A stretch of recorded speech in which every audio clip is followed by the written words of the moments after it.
coming up from Mexico.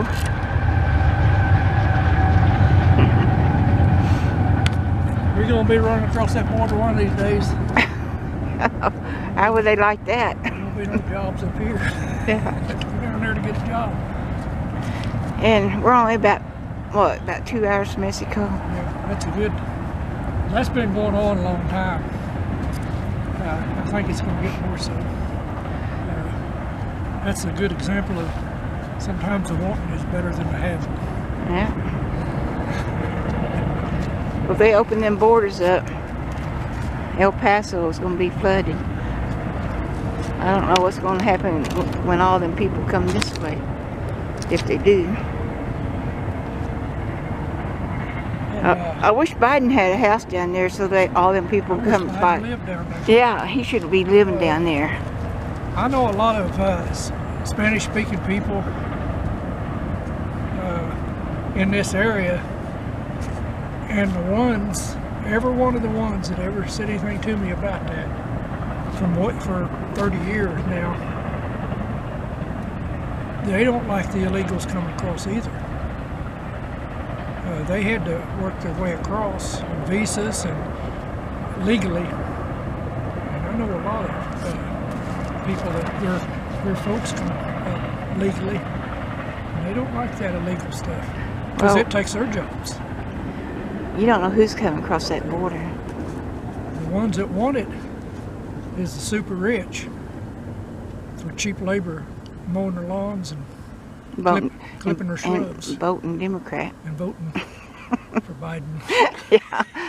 And they said down there at the border, they was going, Biden, on the other side of the fence. Oh, yeah. Biden, Biden. Yeah, Open that gate, Biden. yeah, he did. I wish he'd hurry up and move down there. Yeah.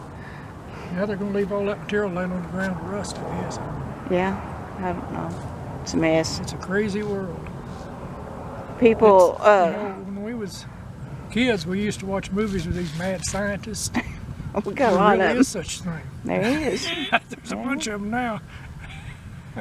Well, you know, people not living by the border, they don't know, but I can't hardly imagine all them people coming in. I know of a lot of ranchers that's really having a hard time down there. Yeah. It's been down there for generations. Yeah, one rancher got shot too down there a year or two ago. Got killed. Yeah. And, I know a border patrol. Well, I did. He's dead. Long dead now. Knew him a long time ago. He was retired when I knew him, and he got shot in the leg, and it went through the saddle, and the horse survived, but it wasn't any good.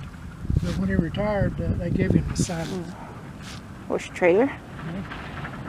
But when he retired, this is back in the 60s, they gave him a saddle. Oh, did he? Yeah, he became a security guard where I worked at. It's been way back.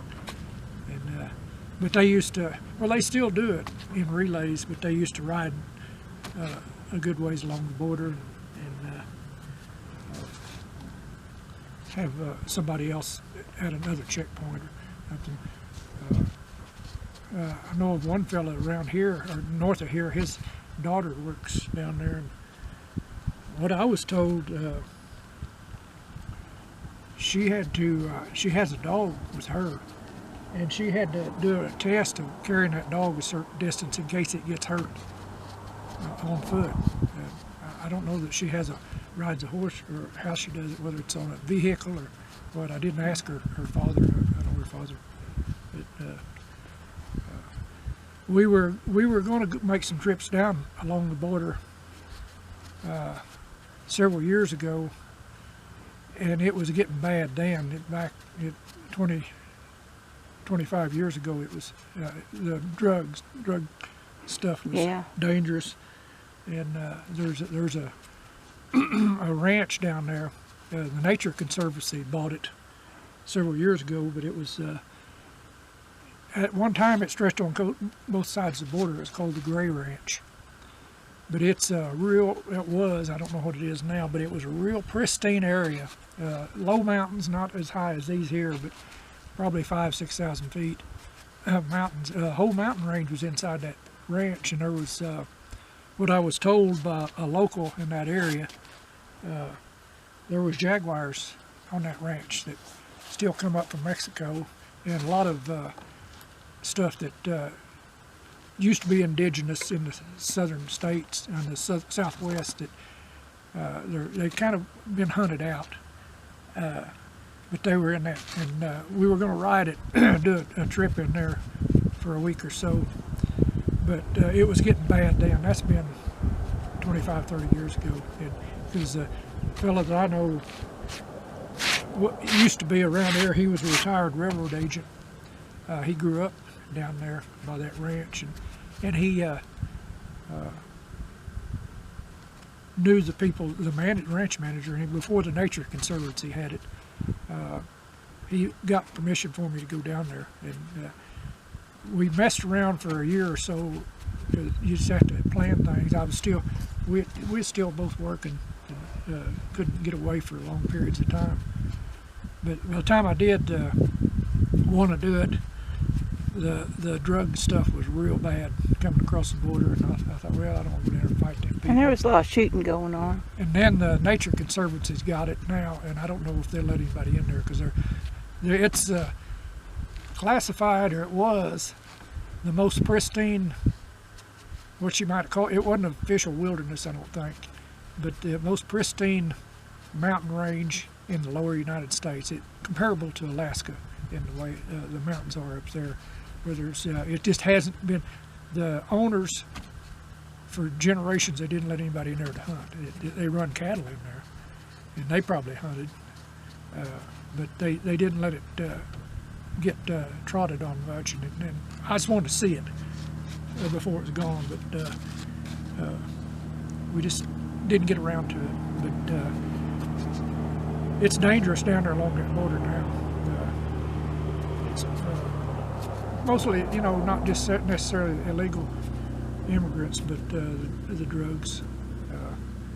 They'll do anything to get their product across there, as I understand it. And if you're in the way, they're going to put you out of the way. But Susie wants to go back to work, so.